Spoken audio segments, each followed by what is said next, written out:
Friends, welcome to money మంత్ర. నేను మీ రామకృష్ణ. మన రోజు లైఫ్కి సంబంధించి, ఫైనాన్స్కి సంబంధించి, డైరెక్ట్ సెల్లింగ్కి సంబంధించి చాలా టాపిక్స్ మాట్లాడుకుంటున్నాం కదా. ఈరోజు మనం ఫైనాన్స్కి సంబంధించిన ఒక టాపిక్ తోటి ముందుకెళ్దాం.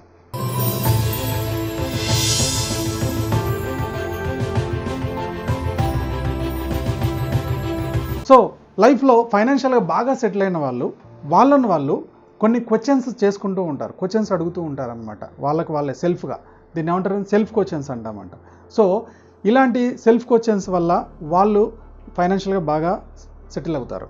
ఇలాంటి హ్యాబిట్ లేని వాళ్ళు ఫైనాన్షియల్గా బాగా స్ట్రగుల్ అవుతూ ఉంటారు, అప్పుల పాలు అవుతూ ఉంటారు. ఓకే, సో అప్పుల పాలు అయిన వాళ్ళలో, అప్పుల పాలు కాకుండా స్మార్ట్గా లైఫ్లో ఫైనాన్షియల్గా సెటిల్ అయిన వాళ్ళలో ఎలాంటి క్వశ్చన్స్ ఉంటాయి, ఏం క్వశ్చన్స్ అడుగుతారనే ఒక వేరియేషన్ మనం స్టెప్ బై స్టెప్ అబ్జర్వ్ చేసుకుంటూ వెళ్దాం. పాయింట్ 1 వచ్చేసి, am I earning enough? నేను కావాల్సినంత, సరిపడంత సంపాదిస్తున్నానా అని చెప్పి స్మార్ట్ పీపుల్ వాళ్ళని వాళ్ళు క్వశ్చన్ చేసుకుంటూ ఉంటారు. ఎగ్జాంపుల్కి, నేను ఒక ఇల్లు కొనాలనుకుంటున్నాను. ఓకే, ఇప్పటి నుంచి 5 ఇయర్స్లో కొనాలి.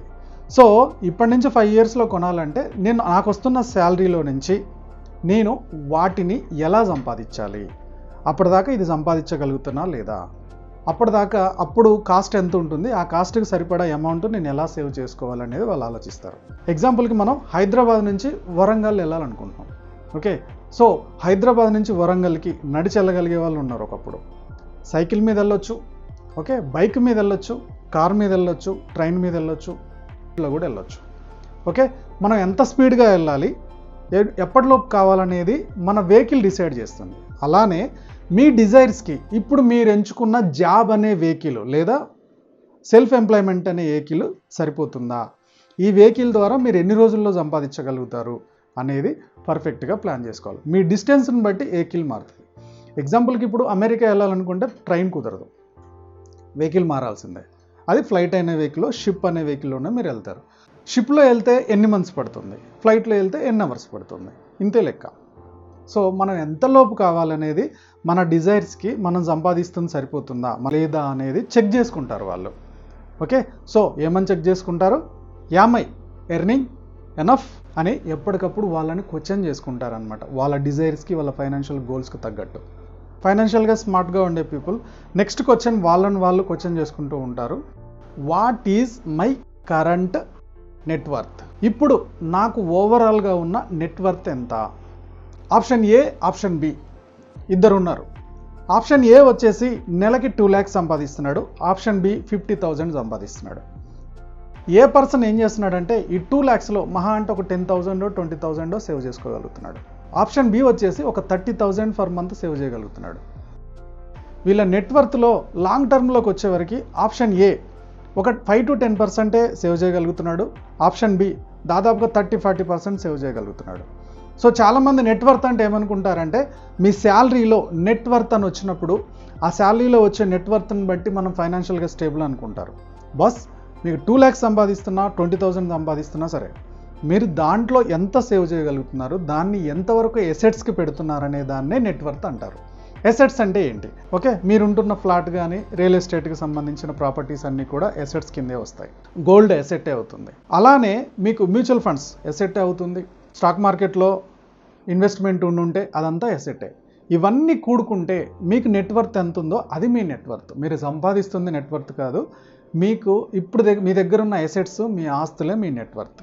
ఇలా ఇప్పుడు ప్రజెంట్గా నా నెట్వర్త్ ఎంత ఉంది అనేది స్మార్ట్గా, ఫైనాన్షియల్గా స్మార్ట్గా ఉండే పీపుల్ ఎప్పటికప్పుడు వాళ్ళని క్వశ్చన్ చేసుకుంటూ ఉంటారు. సో థర్డ్ వన్ వచ్చేసి, ఫైనాన్షియల్లీ స్మార్ట్ పీపుల్ వాళ్ళని వాళ్ళు ఇంకో క్వశ్చన్ అడుక్కుంటారు అనమాట. అదేంటంటే, am I borrowing money efficiently? చాలామంది లోన్స్ ఎక్కువగా తీసేసుకుంటూ ఉంటారు. రేట్ ఆఫ్ ఇంట్రెస్ట్ ఎంత ఉన్నా సరే లోన్ తీసేసుకోవాల్సిందే. రెండోది, దీనికి ప్రాసెసింగ్ ఫీజ్ ఎంత అవుతుంది, రేపు మనకేమన్నా మనీ వచ్చిన తర్వాత క్లోజ్ చేయాలంటే క్లోజింగ్ ప్రాసెసింగ్ ఫీజ్ ఎంత ఉంటుంది, క్లోజింగ్ ఫీజ్ ఎంత ఉంటుంది. ఓకే, సో తర్వాత పలానా లోన్ తీసుకుంటే మనకు వచ్చే ఇబ్బంది ఏంటి, ఇలాంటివి ఏం ఆలోచించరు. కార్ లోన్ ఉంటుంది, పర్సనల్ లోన్ ఉంటుంది, బైక్ లోన్ ఉంటుంది, ఎట్ ద సేమ్ టైం ఇంట్లో ఉండే అప్లయన్సెస్ లోన్ ఉంటుంది, ఏసీ, ఫ్రిడ్జ్, వాషింగ్ మిషన్ అన్ని లోన్స్ ఉంటాయి అన్నమాట. ఓకే, వాళ్ళని మీరు అబ్జర్వ్ చేస్తే ఏజ్ 30 ఉంటుంది, కానీ మొత్తం బాగా ఈ లోన్లన్నీ భరించలేక 40-50 ఏజ్ పర్సన్లా కనపడుతూ ఉంటాడు. ఎందుకు అలా అవుతుందంటే, లోన్లని స్మార్ట్గా ప్లాన్ చేసుకోక. ఓకే, అప్పు తీసుకోవడం కూడా చాలా ప్లాన్డ్గా తీసుకోవాలి. ఎలా పడితే అలా వచ్చింది కదా అని తీసేసుకున్నాం అనుకోండి, చాలా గందరగోళం అయిపోతాం. ఎగ్జాంపుల్కి మీరు ఎక్కడో అక్కడ వడ్డీ తెచ్చుకొని ఉంటారు. ఈ వడ్డీ తెచ్చిన పర్సన్ మీరు వడ్డీ కట్టినంత రోజులు మన జోలికి రాడు, అసలు అడగడు. అసలు వడ్డీ ఎవ్రీ మంత్ వడ్డీ వస్తుందంటే హ్యాపీ వాళ్ళకి, అవునా? సో ఇలా వడ్డీల మీద వడ్డీ కట్టుకుంటూ వెళ్ళిపోతూ ఉంటే మనకి ఫైనాన్షియల్గా చాలా ప్రాబ్లం అవుతుంది కదా. అందుకనే ఫైనాన్షియల్లీ స్మార్ట్ పీపుల్, నేను అవసరమైనంత వరకే లోన్ తీసుకుంటున్నానా, ఈ లోన్ కూడా రేట్ ఆఫ్ ఇంట్రెస్ట్ తక్కువ ఉందా ఎక్కువ ఉందా అనేది వాళ్ళు అబ్జర్వ్ చేసుకుంటారు. తర్వాత ఏం చేస్తారంటే, ఎగ్జాంపుల్కి అర్జెంటుగా అవసరం ఉండి ఎక్కడన్నా ఒక 18%కి ఏదన్నా బ్యాంకులో లోన్ తీసుకున్నారనుకోండి, ఒక 6 months తర్వాత వాళ్ళకి ఫైనాన్షియల్గా స్టేబుల్ అవుతుంది అనుకోండి. సో ఒకవేళ లోన్ మొత్తం క్లోజ్ చేయలేని పరిస్థితి వచ్చినప్పుడు వాళ్ళు ఎక్కడైతే రేట్ ఆఫ్ ఇంట్రెస్ట్ తక్కువగా ఉంటుందో ఆ బ్యాంకుకి షిఫ్ట్ అయిపోతారు. అందులోకి షిఫ్ట్ అయిపోయినప్పుడు రేట్ ఆఫ్ ఇంట్రెస్ట్ ఒకవేళ 12% ఉందనుకుందాం ఒక పర్సనల్ లోన్. ఈ 12% ఉన్నదానికి వెళ్ళినప్పుడు వాళ్ళ ఈఎంఐ ఇంతకుముందు 3 lakhs తీసుకున్నారు, దాదాపుగా 18%కో 19%కో తీసుకున్నాడు ఫస్ట్ టైము. అది తీసుకున్నప్పుడు ఎవ్రీ మంత్ ఈఎంఐ దాదాపుగా 8,000 per month పడుతుంది. సో ఇతను ఫైనాన్షియల్లీ స్మార్ట్గా ఆలోచిస్తాడు కాబట్టి ఎక్కువ రోజులు దీన్ని కంటిన్యూ చేయొద్దు అనుకున్నప్పుడు ఏం చేస్తాడంటే, ఇమీడియట్గా 3 lakhs అతని దగ్గర అడ్జస్ట్ అవ్వలేదు అనుకుందాం. సో నెక్స్ట్ ఇంకొక బ్యాంకుకి వెళ్తాడు. ఆ బ్యాంకులో ఏంటి రేట్ ఆఫ్ ఇంట్రెస్ట్ 12% ఉంటుంది అనుకుందాం. సో 12%లో అతను 3 lakhs లోను అప్రూవల్ తీసేసుకుంటాడు. జస్ట్ ఆ అమౌంట్ని ఒక బ్యాంకు అంటే ఆప్షన్ బి బ్యాంకు నుంచి ఏ బ్యాంకుకు ట్రాన్స్ఫర్ పెట్టేసుకుంటాడు. ఇప్పుడు ఈఎంఐ వచ్చేసి 6,000 అవుతుంది. అదే 3 lakhsకి 12% చొప్పున వస్తాయి అంటే 2,000 సేవ్ చేసుకున్నాడు. ఇది స్మార్ట్గా ఆలోచించడం, స్మార్ట్ బారోయింగ్ అంటే. ఫైనాన్షియల్గా స్మార్ట్గా ఉండే పీపుల్ వాళ్ళని 4th క్వశ్చన్ ఒకటి వాళ్ళు అడుగుతూ ఉంటారనమాట. అదేంటంటే, how will my dependence survive if I die? ఒకవేళ నాకేమన్నా అయిపోయి నేను చనిపోతే నా ఫ్యామిలీ ఎలా సర్వైవ్ అవుతుంది అనేది వాళ్ళు క్వశ్చన్ చేసుకుంటారు. ఫ్యామిలీ మొత్తం ఒకతని మీదనే నడుస్తుంది. సో ఎప్పుడు ఎలా ఉంటుందో ఎవరని చెప్పలేము. బై మిస్టేక్ ఏదన్నా అనుకోకూడదు జరిగింది. ఫైనాన్షియల్గా స్టేబుల్గా స్మార్ట్గా ఉండే పీపుల్ వాళ్ళు చేసే మొట్టమొదటి పని ఏంటో తెలుసా? Life insurance. లైఫ్ ఇన్సూరెన్స్ని దాదాపుగా ఇప్పుడు వస్తున్న ఇయర్లీ ఇన్కమ్ తోటి దాదాపుగా 15 to 20 times వచ్చేటట్టు ఒక లైఫ్ ఇన్సూరెన్స్ కడతారనమాట. బై మిస్టేక్ సడన్గా ఏమైనా జరిగితే ఒక సగం అమౌంట్ వాళ్ళ చేతికి వస్తుంది, ఇంకో సగం అమౌంట్ నెల శాలరీ లాగా పెన్షన్ లాగా వాళ్ళకి వచ్చేస్తుంది అనమాట ఇప్పుడున్న ఫ్యామిలీకి. నెక్స్ట్ పాయింట్ వచ్చేసి, ఫైనాన్షియల్ స్మార్ట్ పీపుల్ వాళ్ళు చేసుకునే ఇంకో క్వశ్చన్ ఏంటంటే, how am I teaching money management to my kids? నా పిల్లలకి నేను మనీ మేనేజ్మెంట్ గురించి ఏమి నేర్పిస్తున్నాను అని వాళ్ళు స్మార్ట్గా క్వశ్చన్ చేసుకుంటారు. సో నేను చాలా ఫ్యామిలీస్లో చూశాను. ఓకే, సో పిల్లలు ఏదన్నా టాయ్స్ అడిగారంటే దాన్ని ఖచ్చితంగా ఇది లేదు, ఇది అవ్వదు, మనం కొనలేము అని చెప్పడం కూడా చాలామంది పేరెంట్స్కి చేత కావట్లేదు. ఖచ్చితంగా అది కొనివ్వాల్సిందే, వాళ్ళంత ఏడుస్తున్నారు మనం కొనివ్వాల్సిందే అని చెప్పి చాలా ఎంకరేజ్ చేస్తుంటారు. ఎగ్జాంపుల్కి ఇంటర్మీడియట్ కాలేజ్ పిల్లలు పెద్ద బైక్లు వేసుకొని పోవడం నేను చూస్తున్నాను. ఓకే, సో 1 lakh 2 lakhs పెట్టి బైకులు కొనిస్తున్నారు. ఇంటర్మీడియట్ 18 years కూడా నిండలేదు. ఓకే, వాడు యంగేజ్ పిల్లడు ఎలా డ్రైవ్ చేస్తున్నాడు? వీడేమి యాక్సిడెంట్ చేసుకుంటాడు, అవతలకి ఏమి యాక్సిడెంట్ చేస్తూ ఉంటాడు. లైసెన్స్ లేకుండా గల్లీలలో బండ్లు స్పీడ్గా వేసుకొని వెళ్ళిపోతూ ఉంటారు. ఓకే, పేరెంట్స్ నచ్చ చెప్పలేరా? వాడికి బైక్ కొనియకపోతే కాలేజీకి పోడంట. అంటే మీరు చిన్నప్పటి నుంచి ఎంత గారాబం చేసి ఉంటే ఆ పిల్లోడు అట్లా తయారై ఉంటాడు, అవునా? సో మనీ మేనేజ్మెంట్ గురించి, మనీ విలువ గురించి పిల్లలకు చెప్పడం నేర్చుకోవాలి. మీ డాడీ లేదా మమ్మీ ఇద్దరు పొద్దున ఎప్పుడు వెళ్తే ఎప్పుడు వస్తున్నారు, సో ఎంత కష్టపడితే ఈ శాలరీ వస్తుంది. ఈ శాలరీని మనం ప్రాపర్గా ప్లాన్ చేసుకోకపోతే ఫైనాన్షియల్గా వచ్చే ఫ్యూచర్ ప్రాబ్లమ్స్ ఏంటి? వీళ్ళ పాకెట్ మనీ ఇవ్వండి. ఈ పాకెట్ మనీ ఎలా ఖర్చు పెడుతున్నారు? ఓకే, కిడ్ బ్యాంక్ ఉందా లేదా, కిడ్డీ బ్యాంక్లో ఖర్చు పెడుతున్నారా, లేకపోతే బేకరీల్లో బాగా తినడానికి ఖర్చు పెడుతున్నారా? ప్రతిదీ కూడా అబ్జర్వ్ చేస్తూ వాళ్ళకి ఎప్పటికప్పుడు మనీకి సంబంధించిన మోటివేషన్ వీడియోస్, కథలు చెప్పుకుంటూ ముందుకు తీసుకెళ్ళాలి.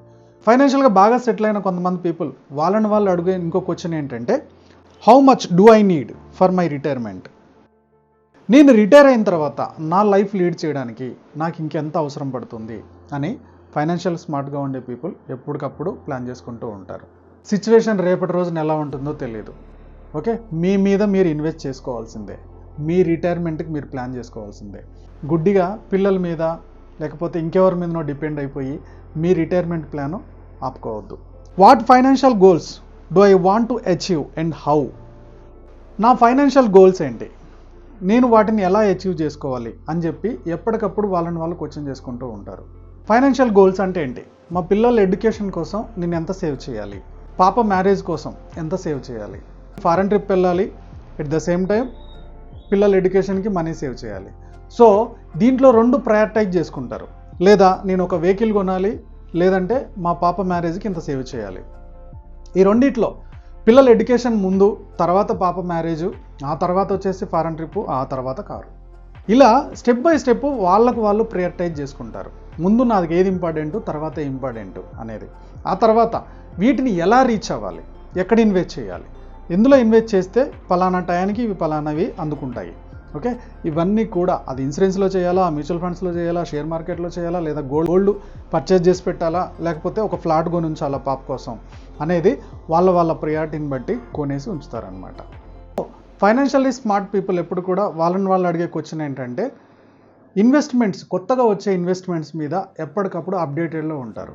ఓకే, సో ఎంత రిస్క్ ఉంటుంది నా ఇన్వెస్ట్మెంట్లో, ఎంత రిస్క్ తోటి ముందుకు వెళ్ళాలనేది ఎప్పటికప్పుడు వాళ్ళ దగ్గర ఒక న్యూస్ ఉంటుంది. ఎగ్జాంపుల్కి నా దగ్గర ఒక పర్సన్ వచ్చాడు. ఓకే, సో నేను ఫైనాన్షియల్గా ఇన్వెస్ట్మెంట్ చేస్తున్నానని చెప్పాడు.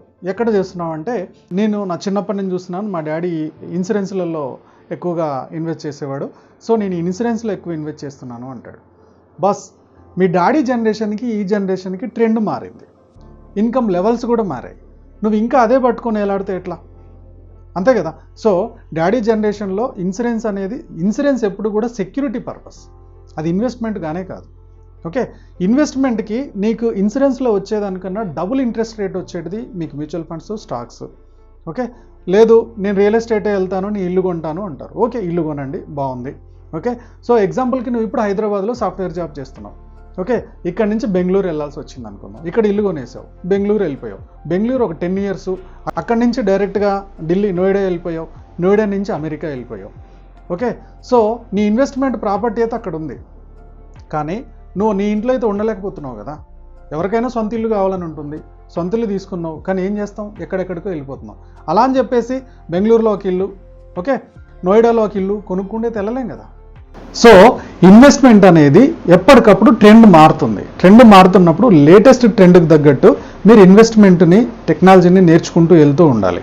అది ఫైనాన్షియల్ స్మార్ట్గా ఉండే పీపుల్ ఎప్పటికప్పుడు కొత్త ఇన్వెస్ట్మెంట్ గురించి ఆలోచిస్తూ ఉంటారు. సో ఫైనాన్షియల్ స్మార్ట్గా ఉండే పీపుల్ ఇంకో క్వశ్చన్ వాళ్ళని ఏం అడుగుతారంటే, should I take a huge loan to buy a house, is it my need or a want? Financial స్మార్ట్గా ఉండే పీపుల్ ఎప్పుడు కూడా హౌస్ తీసుకోవడం అనేది నీడా, వాంటా అని ఆలోచిస్తూ ఉంటారు. చాలామంది హౌస్ లోన్స్కి వెళ్తున్నారు, పెద్ద లోన్తో వెళ్తారు. ఓకే, 90%, 80% లోన్తో వెళ్తారు, డౌన్ పేమెంట్ లేకుండా వెళ్తారు. ఓకే, సో ఇలా వెళ్తున్నప్పుడు మీ ఏజ్ తక్కువగా ఉందనుకోండి, లాంగ్ టర్మ్లో మీకు చాలా ఎఫెక్ట్ పడుతుంది ఆ లోన్ మీద. ఓకే, ఎప్పుడు కూడా ఇల్లు అనేది తీసుకునేడానికి చాలామంది చేస్తున్న ప్రయత్నం ఏంటంటే, ఇంట్లో వైఫ్ ఫోర్స్ చేస్తున్నానో, అత్తగారు ఫోర్స్ చేస్తున్నారనో, మామగారు ఫోన్ చేస్తున్నారనో, అమ్మా నాన్న ఫోర్స్ చేస్తున్నారనో, ఫ్రెండ్స్ అంటున్నారో అని చెప్పి ఇల్లు కొంటా ఉంటారు. ఓకే, సో ఇల్లు కొనేటప్పుడు మీ బడ్జెట్ ఎంత ఉంది, మీ బడ్జెట్లో మినిమం 50%, ఓకే, 50% అయినా మీ దగ్గర ఉండి లోన్కి వెళ్తే బాగుంటుంది. లేదంటే మినిమం లో ఇన్వెస్ట్మెంట్ మీకు 20% అయినా ఉండాలి. తర్వాత మీ ఈఎంఐ అనేది దాదాపుగా 20 yearsగా 25 yearsగా మీ ఈఎంఐ 30 to 40% మీ శాలరీలో దాటకుండా ఉంటే మీరు కనుక లోన్కి వెళ్తే అది ఫైనాన్షియల్గా మీరు సెక్యూర్గా ఉంటారు. లేదంటే పిల్లలు చదువు కాంప్రమైజ్ అవ్వాలి, పండగలకు కాంప్రమైజ్ అవ్వాలి.